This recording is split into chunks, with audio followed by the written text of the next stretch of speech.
Alright, I do apologize. My internet cut, or well, I didn't. My internet didn't cut out. I'll resume where I was.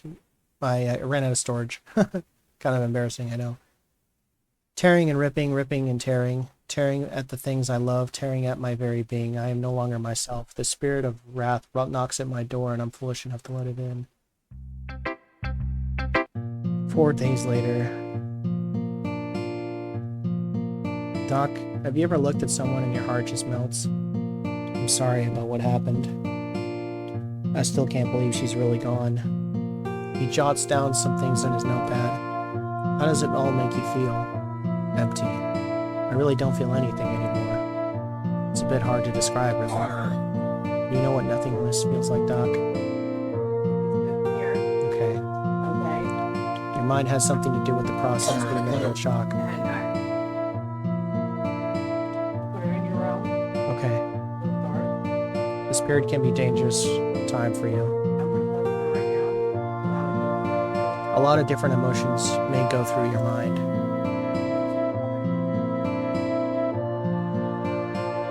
Can you give me the medication or something so I can leave? We'll get to that. I just can't give it to you straight away. My eyes trace the walls of the room. Can you tell me what's on your mind? What's on my mind? I repeat him absent-mindedly. What's on my mind? It's good to get it off your mind. It's good to get your mind off the event. You don't understand, Doc. I can't get it out of my head. My voice cracks with every word. What do you mean? You weren't there. I begin to raise my voice at him. You didn't see the look in her eyes. You didn't have to sit in an ambulance and tell the paramedics what happened. You didn't have to relive every single moment while being questioned by the police. You're not the person who every single time I close my eyes, Doc, I just see her sitting in that bathtub. I just want to get that image out of my head. That's why I need you to give me some pills or something. Okay. I look up at him. It's going to be okay. I can give you a prescription based off what you're feeling. So just keep telling me what you feel. I don't feel anything! I scream at him and slam my fist on the table. I just don't understand. I did everything right. I did everything I could, but it wasn't enough. How does that make you feel? Stop asking me how I fucking feel. I shoot up onto my feet. Please, teacher. Don't say this shit to me. I point my finger at him maliciously. You don't care about me. I'm just another patient to you. You don't care about me or you or anyone. We're all the same in your eyes. Just another paycheck for you. My words spit sharply out of my mouth. Or just a way for you to feed your fancy lifestyle. Maybe some fancy jewelry for your wife or a fun vacation with your kids. That's all we mean to you. You know that's not true. I choose this profession because I want to help people who aren't strong enough to help themselves. I scramble back and forth around the office. My voice cracks under the anger. Just give me back my life! I grab the coffee table and topple it over. Papers fill the air. The doctor instinctively jumps back. Pens clatter to the floor, against the floor.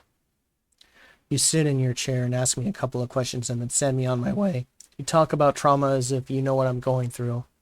You see so many people with so many different problems, and yet you look at all of them the same. So who's the real crazy person, Doc? He stands there like he's frozen in place. That's what I thought. I'm out of here. TJ, please. I storm through the door and don't look back. I sit bitterly on my couch and bury my face in my palms. My hands tremble in anger. I run my fingers through my hair until it looks like a destroyed bird's nest. Tears begin to stream down my face. Tears of frustration and anxiety. My legs launch me back at Mach speed. For some reason, I can't stay still. I begin to pace around my living room floor. My eyes continue to flash between the corners of my house. I don't think my eyes have focused on one stagnant object all day now that I think about it. Ugh! I scream at the top of my lungs in order to release all my bottled up anger. Ah! I collapse the back of the couch and my energy sapped. My breathing grows heavy and raspy. For some reason, my frustration still hasn't left. I lean over my couch and grab a potted plant. Flinging it across the room, it shatters against the wall.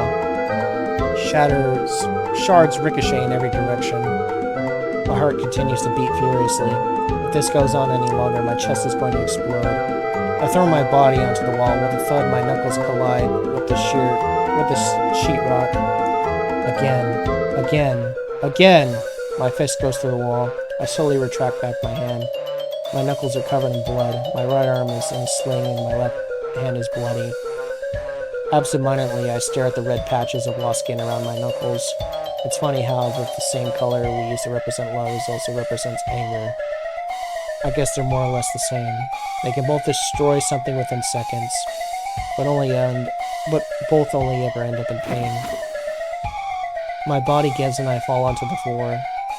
And just like me, my whole world comes crashing down as well. I lay lifeless. I clench my fists until my knuckles turn white.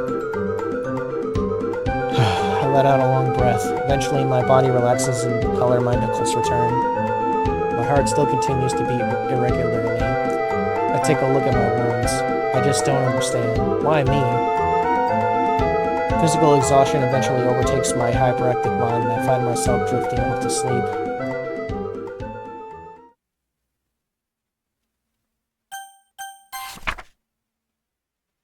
Oh, we're going through the stages of grief now. I think I understand.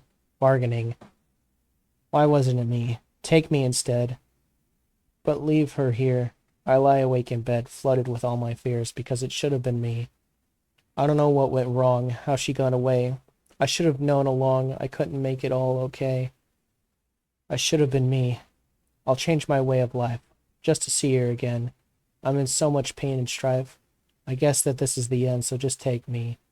But that's not how you work, from what I can infer. So you just won't bring her forth so I can just be with her. So if you won't take me, I'll take myself. I wake up on the living room floor. My body feels heavy. I don't remember of much of anything in these past few days. I try to push myself up. Ugh. Every muscle in my body begins to scream in agony. Mustering all my strength, I lean up against my couch. I pan my eyes around the room. Extending my neck, I can see any broken remains of my potted plant. It's weird being isolated for so long. I've lived my whole life in an empty house, however now it's the first time I've actually felt truly alone. They say loneliness is universal fear of all living creatures. Why could it have been me? I slowly rise up and begin to pace the room. My eyes dart from one focus to the next. A hole in the wall, a broken vase, my bloody knuckles, my slinged arm. There's much more to it, I know it. Music? Because that doesn't sound right. I grab a stack of pen and paper and begin writing things down. With a slinged arm and a busted hand, it looks more like scribbles than anything. I continue to incoherently write my own thoughts down. To anyone else, it would only look like a mess of sporadically placed lines, but to me, it's the timeline of all the events. I look at the mess before me. Now where to begin? What could have I changed? I could have arrived at the house sooner. Or was it too late? Earlier than that. I continue to shoot my pupils into different parts of the scribbles. What stirred this? The argument? The messages? Boys? Medication? Earlier than that. Yuri's home life. If only I'd met her sooner. No. I should have stopped Monica from telling anyone. My mind races from one thought to the next. I should have paid more attention to those texts. I should have kept an eye on Yuri and made sure she was taking her meds. How could I have not known what she was taking her meds? How could I not have known she wasn't taking her meds? I shouted this to my empty kitchen. No response. That's fine. This is fine. I'm fine. The mess of papers on my counter says otherwise. If only it didn't take me so long to break down that door. Or maybe if I called 911 sooner. All these thoughts continue to form a hurricane within my head. It's making me dizzy. What if I didn't visit Sayuri in the hospital? It had to be that. That wasted too much time. Or was Yuri already gone by the morning? I should ask her. How would I do that? I look up at my ceiling. Hey, anyone there? I'd like to make a deal. I get no response yet again. Any chances I can get Yuri back? I'll pay you. I'll become a better person if that's what you want to hear. I shout louder at my ceiling. My head sinks down in shame as I stare back at the maelstrom of paper. I whisper to myself, I've gone insane. Like a deer, my head jerks into the sudden sound of my doorbell. Damn, we really lost it. I open the door with as little effort as possible. At least it wasn't gently this time. Natsuki appears on the other side. Hey. It's for horses. I mutter my response with as little enthusiasm as possible. Can I come in? I guess. I turn around and walk back into the living room. I could care less if Natsuki follows me. She follows me into the cell I call home. So, you doing alright? I think so. I don't look at her. Instead, I just stand hunched over, eyes staring blankly at the ground behind her. Natsuki begins to take a look around my house. Her eyes glance at the hole in the wall, and at me. Then at the pot of plant, and at me. And at the scribble markings on my counter, and back at me. TJ. I throw my hands up dismissively. I don't want to hear it. I just want to stand in silence for a moment. She opens her mouth in protest, but then closes it. Silence is a fragile thing. It can be broken by just a slip of the tongue. It makes you wonder, how can something so heavy be so delicate at the same time? Why? Why what? Why did you come here? Check up on you. Why? Did you feel bad for me? Worried I'd kill myself? Worried I'd go jump off the nearest bridge and drown myself just so I could see Yuri? Kinda like I did with you? You're all the same. You, the doctor, the kids in school, me. I tried to be different, I really did. You were different. If that were true, Yuri would still be alive. The entire time I fought back to hold my tears. The feeling of sorrow smothers me completely. She really did love you. I know. That's why it hurts so much. I look away from Natsuki, trying to hide the fact that I'm crying. Can you please just leave? I don't. I'll be fine. I assure her. I just needed some time alone to think. Thank you for coming up to check up on me. I know you mean well, but I'd rather be alone right now. She stands there quietly for a moment. I wish I could go back. Believe me, I really do. But we can't, TJ. I'm really sorry for what happened. I feel the same as you. All this time my friend was hurting and I never knew. Some nights I lie awake wondering where it went wrong. What I could have done to change it all. But there's no use in letting it consume you. You have to move on from the past. She looks down at the ground sullenly. I know you did. She reflects herself and faces me again. You have to accept what happened eventually. I know it's hard, but time heals all wounds. With that, she turns on her heels and leaves my house. She's wrong. Time doesn't heal wounds. Time just lets you grow numb to the pain. I stare back up at my ceiling. I just want her back. I just want to hold her again. I just want to look into her eyes one last time. At least let me say goodbye. I fall to my knees. I'm back in the same spot I spoke. I'm back in the same spot I awoke this morning. On this uncomfortable carpet, I decide to close my eyes once again.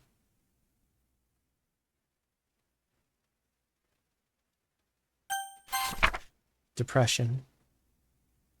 Outside is a smile, inside is a frown. Outside is a hole, inside is just pieces. Outside is warm, inside is cold. Outside there's emotions, inside there's emptiness. Outside you hear laughter, inside there's only silence.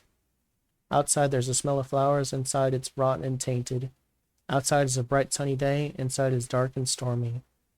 Outside can find success, inside only knows failure. Outside is just lies, outside is a mask, inside is a mask. Inside the mask is fear, the mask is pain. Inside the mask is nothing at all, because I am nothing until I put on the mask. That's what the mask is. I'm sorry. This is really fucking sad though. I jolt awake in a cold sweat. I look around my room. How did I even get here? Last thing I remember was Natsuki visiting yesterday. Was that yesterday? What day is it? Look outside my window, there's nothing but gray.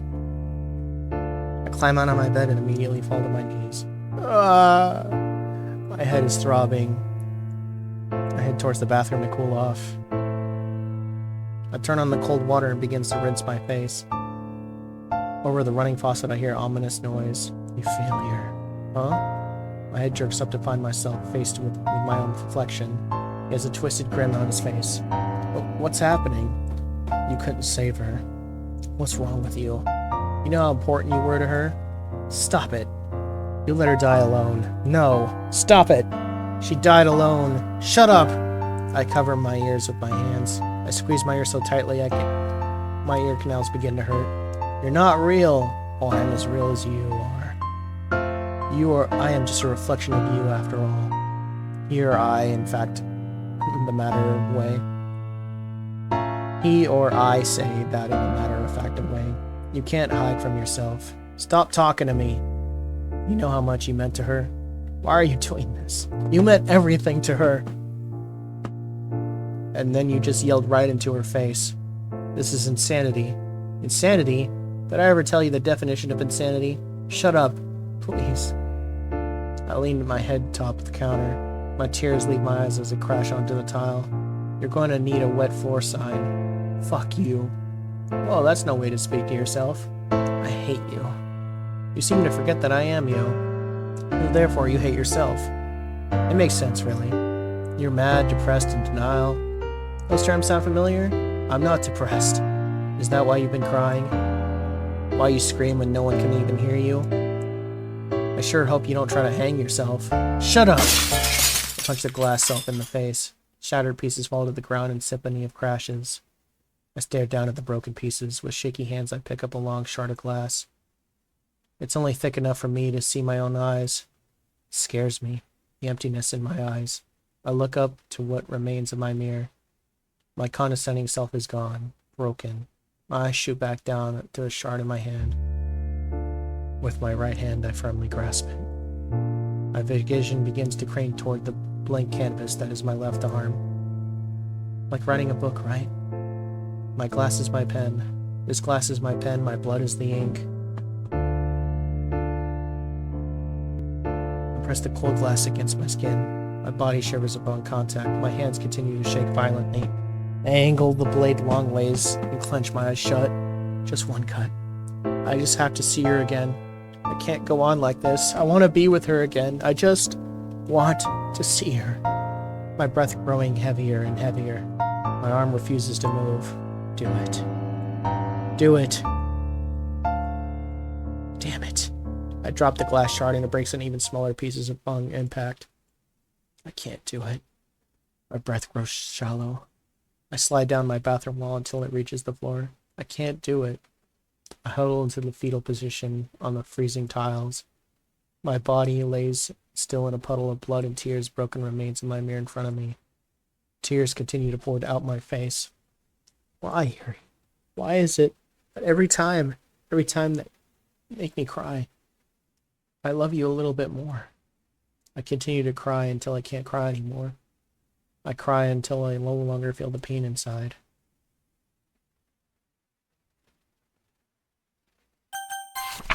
Acceptance. Time doesn't heal all wounds. It just allows you to become numb to the pain.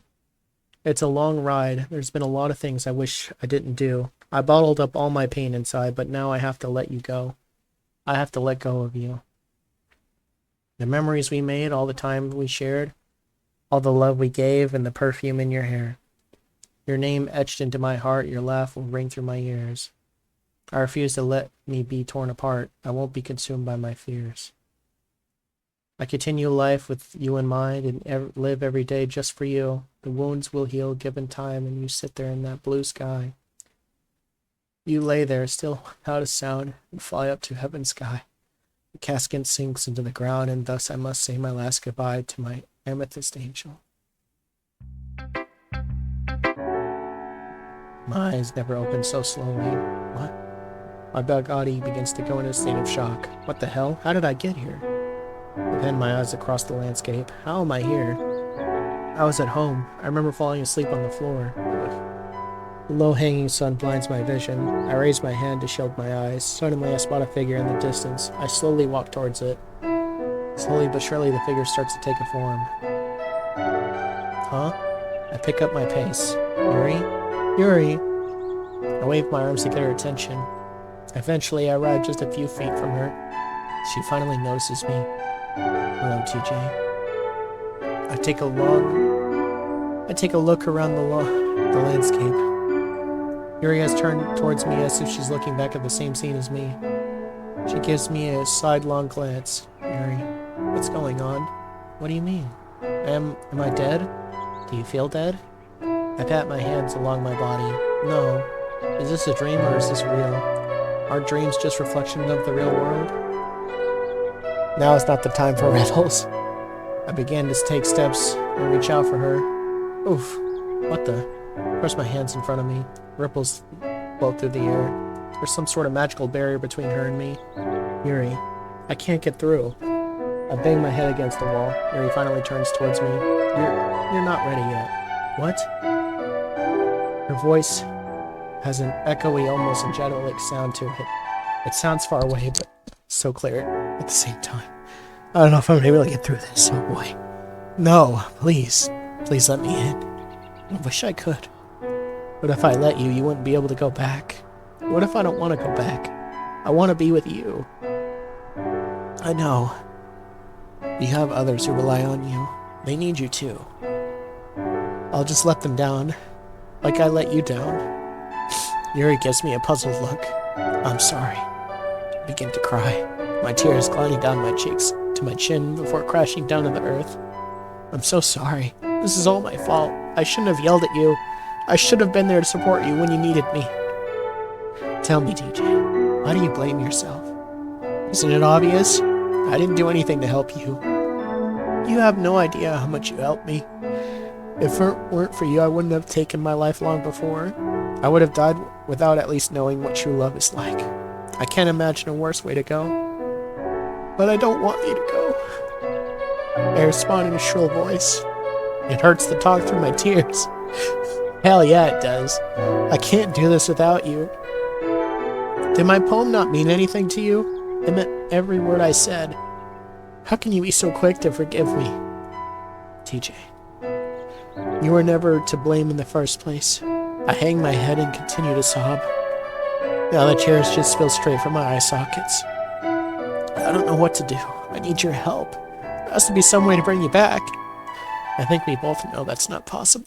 My voice drowns down to a whisper. I know. It's just so hard, my heart refuses to move on. It's like my mind is just telling me that it's not worth it anymore. Why only live when the only thing worth living is forever gone? And the reason she's gone is because of me.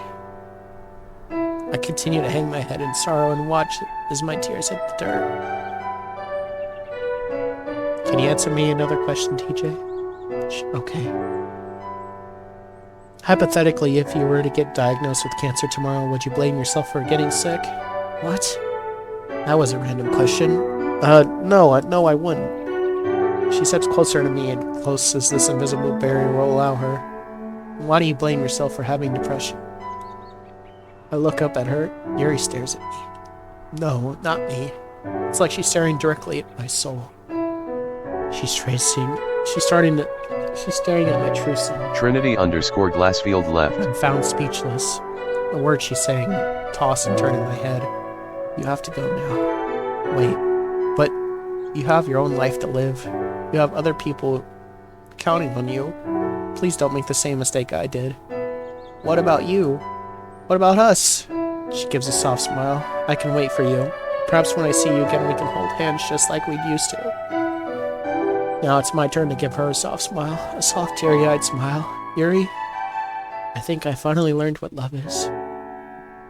Did you know? I nod.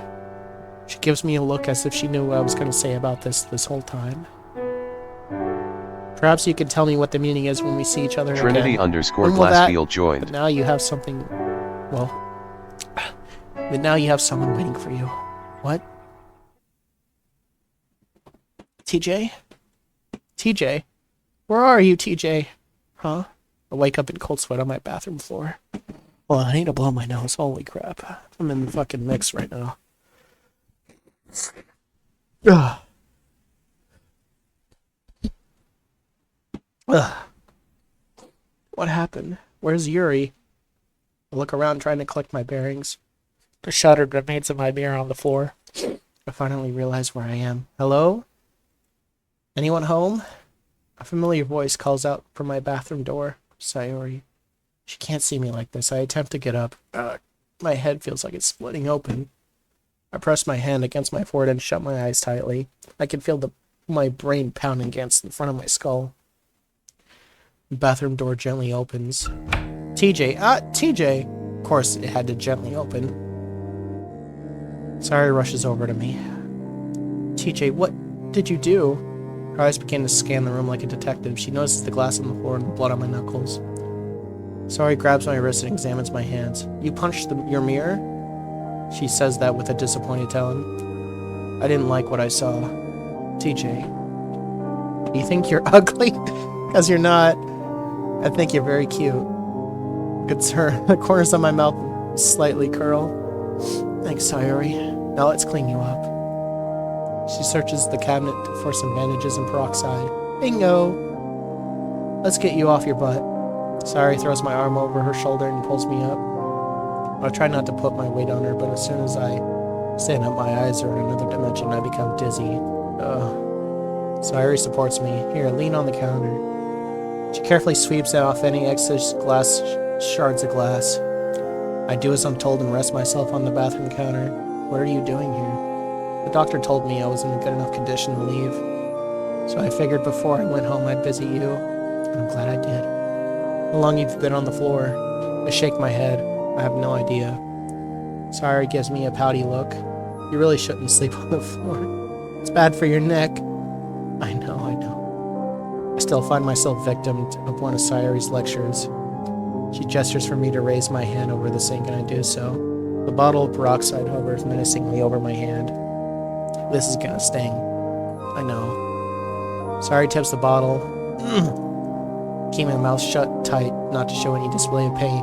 Sayuri dabs the wound with a wet towel and begins to bandage it up. I guess you've learned some stuff while in the hospital, huh? Sayuri gives me a large smile. Just call me Nurse Sayuri from now on. I give a small chuckle. You know, TJ, this kind of reminds me when we were little kids. Yeah? How so? Well, the roles are reversed now, but I remember when we were little kids, we would always play in the neighborhood. We would run around and climb trees. I would always try to keep up with you despite you being much faster. Sometimes I would fall and get hurt, and you would stop everything and come care for me. Whether I scraped my knee or cut my hand, you were always there to help me. You would say, "Sorry, look at me, everything's okay, everything will be okay." I remember I used to start carrying around band-aids in my pockets just in case you hurt yourself. You'd make me feel better and stayed with me until the pain went away. I remember back when Sayuri and I were little kids, getting into trouble left and right, all the things little kids do. I guess I always assumed Sayuri and I were equal. I didn't realize all this time she was just trying to stay close to me. Remember when I fell in that pond near the park? Haha, yeah. Your parents were mad. You jumped in because I was drowning. You weren't drowning, the water was only about 2 feet deep. Is that so? I realized my hand had already been fully bandaged, yet Sayuri still hasn't let go of it. My eyes lock into her sky blue eyes. This is what Yuri meant, isn't it? That I have unfinished business here. I can't leave without knowing the people I care about will be okay. Sayuri notices she's been holding onto my hand and quickly lets go. Sorry. It's fine. We should sit down somewhere. Okay.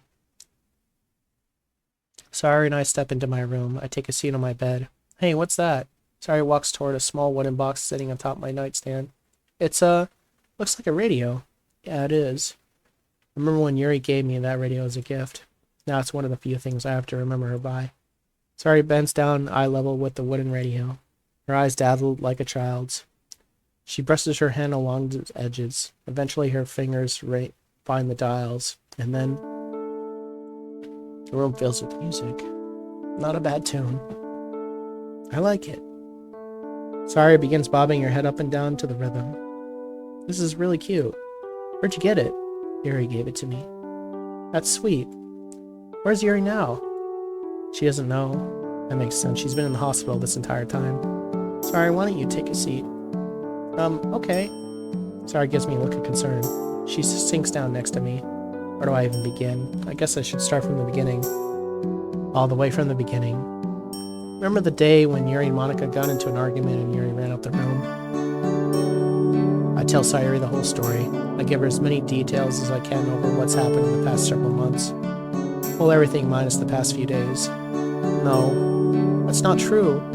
I stay silent to allow Sayuri to process what she just heard. You're lying. You're... Her voice cracks and she begins to sob. Sayuri throws herself onto me. I can feel a wet spot on my shoulder. She cries loudly in my ears. I simply stroke the back of her head to comfort her. After a few minutes, Sayuri seems to compose herself as much as she can. I grab her by the shoulders. Sayuri, look at me. I speak into her soft voice as she was made of glass that could shatter it by any loud noise. It's okay. Everything's gonna be okay. I'm here for you. Always. Sayuri nods as she wipes away her tears. You seem to be taking this rather well. I look down at my bandaged hand. I wouldn't exactly say that, but recently I did have a change of heart. What's the word for that? Sayuri smiles through her tears. An epiphany. I don't think that's quite right, but sure, we'll go with that. She gives me a small grin. I can't really explain it very well. It's just something inside me is telling me that it's time to move on. I know it's weird, but I believe you. Sayuri brushes the hair out of my face. You're my best friend, Sayuri. And I mean that in every way possible. I know you do. It just took some time to understand that. I've made a lot of mistakes, and so have I. I've hurt a lot of people, and so have I. Quietly chuckled to myself. I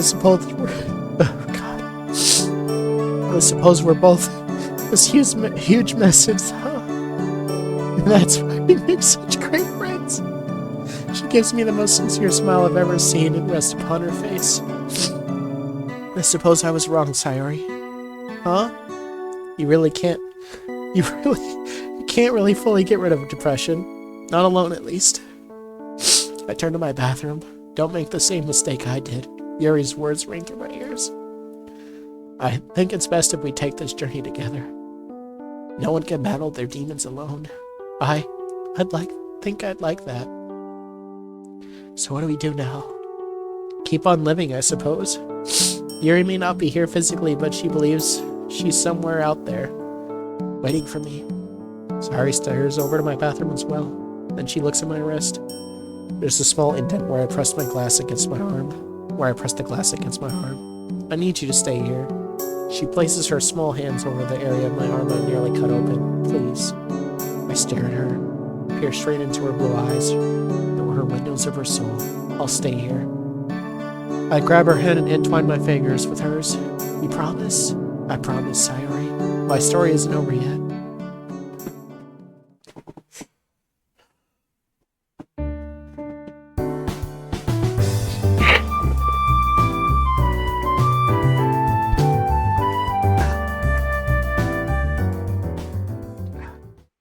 One year later.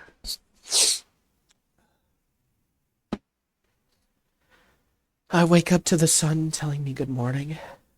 The early sunlight shines through my window, filling the room. I don't feel very well today, however. Today is an exceptionally difficult day to wake up to. January 5th, Yuri's birthday. It's a grim reminder of how I failed to protect her. I begin to stretch out my arms. Time to get up. I finish my morning routine just like any other day. I take a shower, get dressed to eat. Same daily routine every day. I do the exact same thing every day. For what I ask myself, it's not like I have anything to look forward to. I find myself thinking negative thoughts. It's these same thoughts that almost led to my death nearly a year ago. I lightly slap some sense into myself. Hopefully I can knock out those bad thoughts as well. After all, I promised I would keep pushing forward, if not for me, then for Yuri. Today is a special day and I have some very special plans. Swinging open the cabinet, I reach for the picnic basket. Or a picnic basket. Next, I begin to work on a platter of food. I make some sandwiches and grab some fruit, water, and pack up some pastries for dessert. If I remember correctly, there should be also a spare blanket in the closet. I walk over to it and gently open my closet door. What did I tell you about doing that? Perfect. I grab the blanket and toss it next to the basket. Food, water, blanket. Looks like... I almost said the word. Looks like everything was gently packed. Looks like everything is packed. The can't even say that word. I place the basket near the door. Oh, I almost forgot. I rush upstairs to my bedroom. My backpack lays in the corner. I sling it over both my shoulders. After making sure it's secure, I reach for the drawer. I stop. I'm frozen in place. As much as I want to, my arm refuses to move. My hand is locked inches from this handle as if it were both full of magnets with similar poles. An eternity passes of me just staring at my desk drawer, and there holds a Pandora's box of all my memories. Using every piece of willpower, I grab the handle and pull it open. Inside is a badly wrapped rectangular gift. I grab the gift and head out of my house, packing up the basket and blanket along the way. Once I'm outside, I begin to feel 10 times better. The sun beams down on my face. With the fresh winter air, it fills my lungs. It's thin and clean. Despite it being sunny, the light breeze creates a perfectly balanced temperature. I couldn't have wished for more perfect weather. All the negative thoughts about today leave me, and I'm left with only pure bliss. I continue to trek towards the destination. The park is as beautiful as ever. All the birds have left the winter, creating a calming silence. Only the sound of my footsteps and the whistling of the wind can be heard. Despite the perfect weather, there seems to be very few people here. I see a few groups in the distance, but other than that, it's empty. However, that's perfectly fine by me. Eventually, I stray off the path. In the dents of the forest begins to fade out, and I find myself in the clearing. It's been exactly 1 year since I've last visited this place. The grass looks a bit greener for some reason. I take a few more steps and find myself face to branch with Cher. Well, haven't you grown big and tall now? It's grown a bit. Cher now just stands there a bit shorter than me. I set down my basket and gift and begin to lay out the blanket. In less than 10 minutes, I've laid out all the food in front of me. Next, I pull out some stuff from my backpack. A portable tea set and a small oil diffuser. I start the portable... Is it Craig? I'm sorry, I'm so bad with words. K.U. Krieg? I start the portable Krieg and then grab the diffuser. Oh god, I'm so butchering words right now, I'm so sorry. It's a small wooden cylinder with a hole in the top. Side pocket of my bag and a small container of liquid. I pour some of its contents on the diffuser. I'm probably pronouncing that wrong too. A small ray of vapor begins to float out of it. Oh, it's lavender. According to the internet, lavender has the most calming effect on the body and mind. Only one more thing. I reach into my backpack and feel a hard, solid piece of wood. I pull it out and prop it up in front of me. It's a framed portrait of Yuri, the same one she gave me a year ago, as a thank you for being her boyfriend. I can't help but laugh. Back then it struck me as odd, her giving me a picture of herself. But now it's all I really have to remember of her.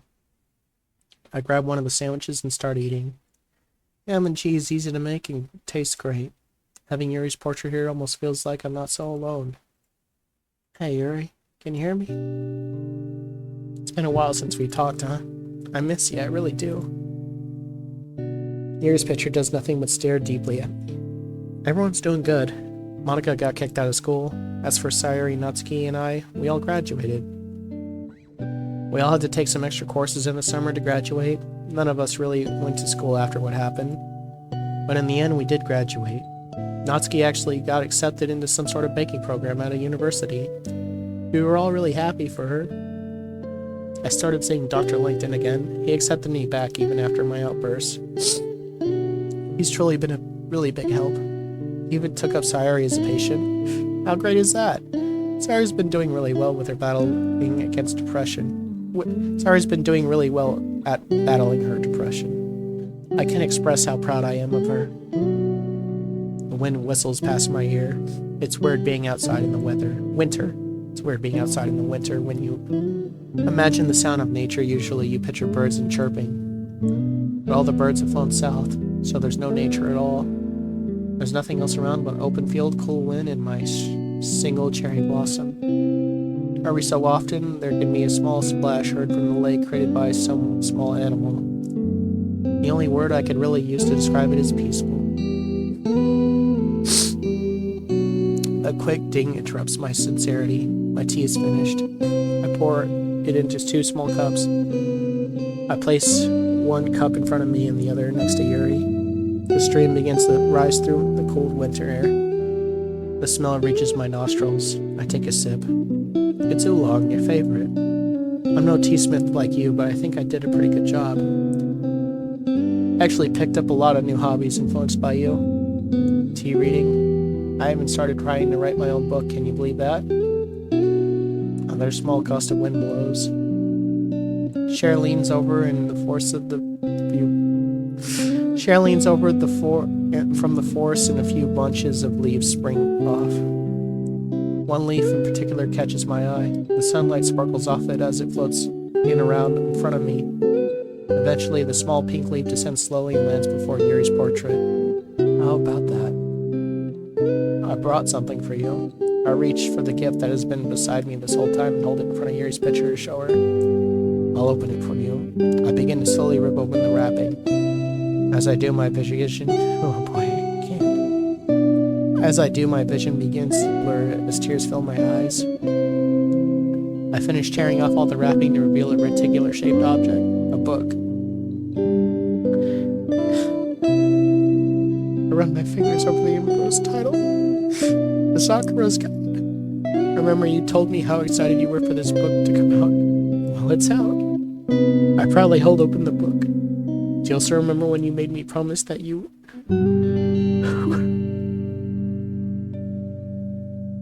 Do you also remember when you made me promise that when the book came out that we would read it together? I solemnly stare at the ground. These memories are really all I have left to hold. Well, I figured we could read it together now. My sad eyes stare at Yuri. Her expression never breaks. I don't know why it would after all. It's just a picture. But to me, it's really her sitting with me. I guess you really can't be here physically, so I'll just read it out loud. I've gotten a bit better at reading, so hopefully I'm not too slow for you. I laugh at my lonesome sense of humor. Back down, I open the first page. According to Yuri, this book is a continuation of Infinite Isolation, the book that we read together way back when. Supposedly, this has some supernatural elements as Kiana's spirit indirectly guides me to Lena's freedom. It's a story that Yuri and I were supposed to share together. I guess I should start now.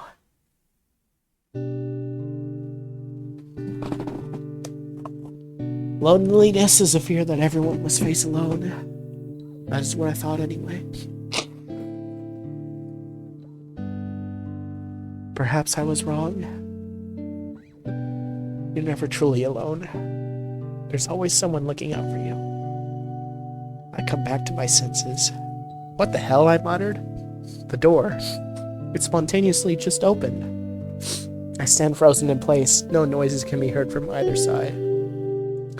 For some reason, unbeknownst to me, I decided to turn around and look outside my window.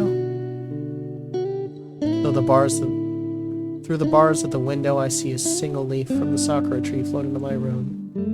It dances through the air as before elegantly landing on the cement. What I do next, I'm not entirely sure why. I feel drawn to this leaf. I gently lower myself and pick it up. As it glows as I twirl around it in my fingers. It glows as I twirl it around in my fingers. There's a drastic difference between the elegance of this leaf and the dirtiness of my fingertips. It's a balanced sight to take in. Without thought, I place the leaf in my shirt pocket. About 10 minutes pass, and I finish the first chapter. I timidly close the book and look up at Yuri. I'm no longer trying to hold in my tears. I let them flow down my cheeks like waterfalls, but tears don't fall, do they? Yuri, I truly do love you. You saved me. I choke on my words. He showed me a part of myself I didn't even know existed. He made me feel things I didn't quite understand. But for some odd reason, I was okay with that. For once, I saw what I was meant to truly love something. To love something so much that you would give them everything imaginable if you could. You were my world, and I'm sorry I couldn't protect you. My eyes are puffy and red, and my sleeve is damp from wiping my tears. I'm gonna keep moving forward, though. I promise you that. I will never break that promise. Yuri's portrait stares at me. Her beautiful lavender eyes that still managed to pierce mine. Behind those eyes was a broken girl that needed someone to put her back together. It's hard to believe someone so perfect could be a part of this reality. She was pure. She wasn't from this world. She was an angel. And now the angel has finally returned home. Today, I cut my skin open for the first time. It was exhilarating. Doki Doki, fallen angel.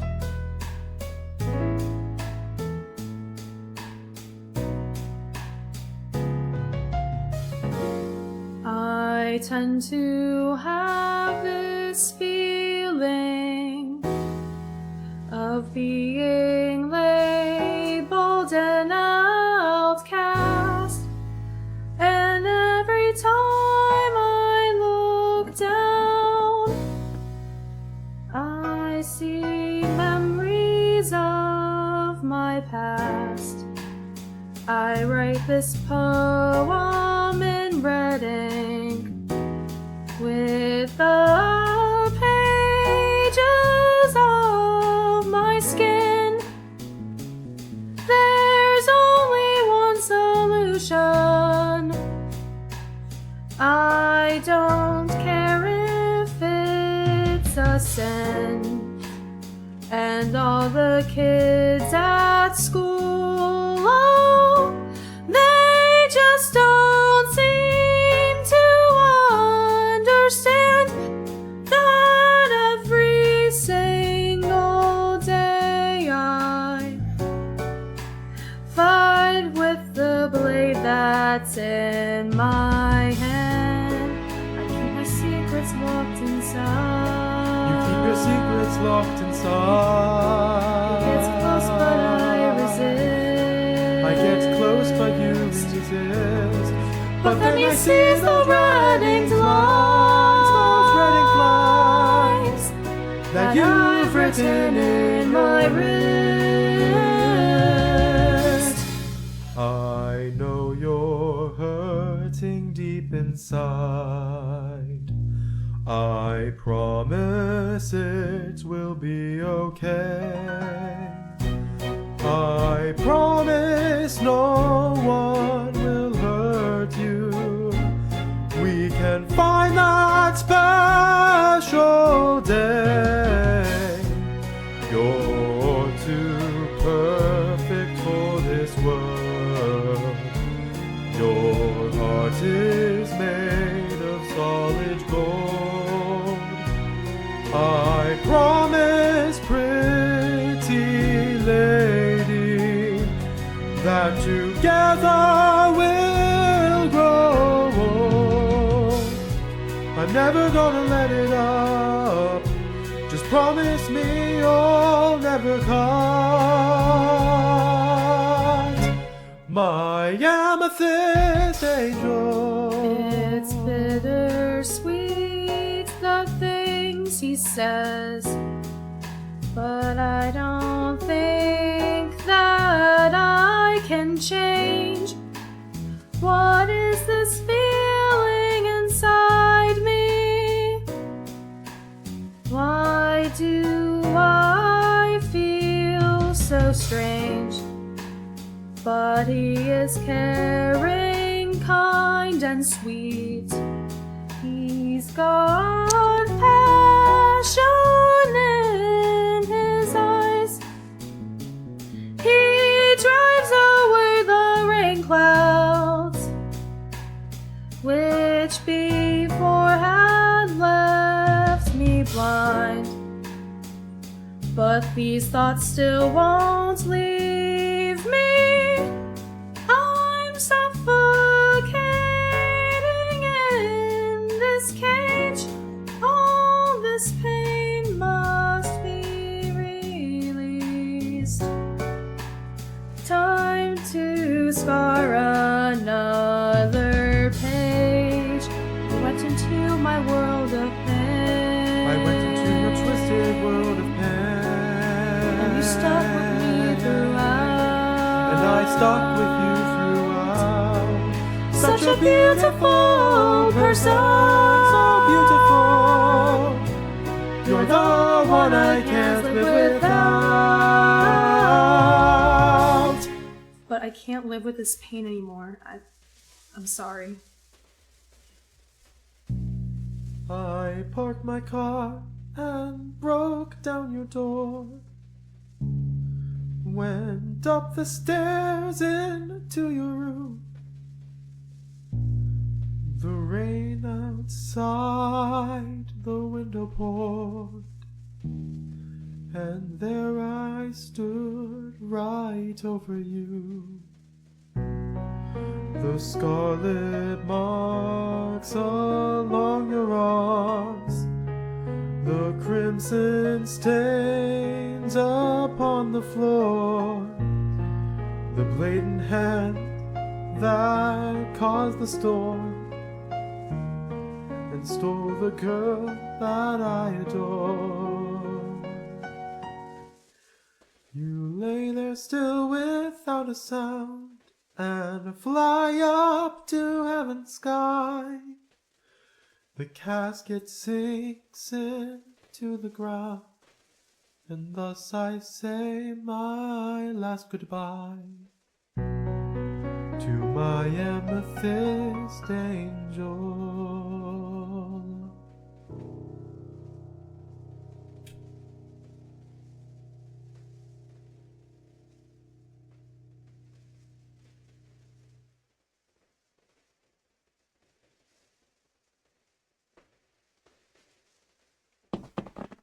Dear player, thank you so much for playing Doki Doki Fallen Angel. It has been a long year of development.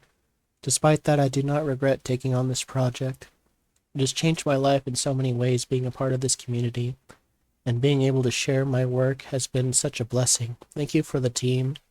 Thank you to the team for making this possible. I couldn't have done it without them.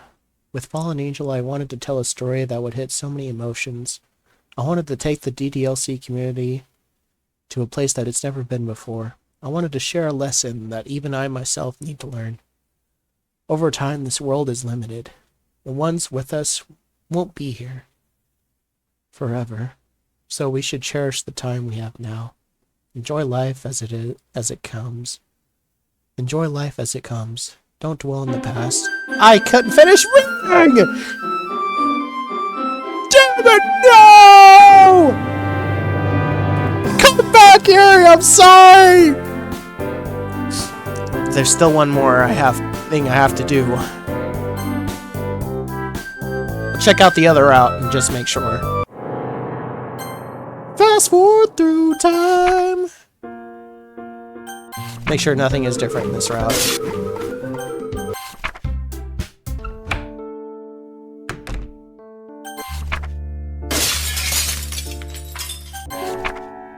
I should have read faster. I'm a terrible reader!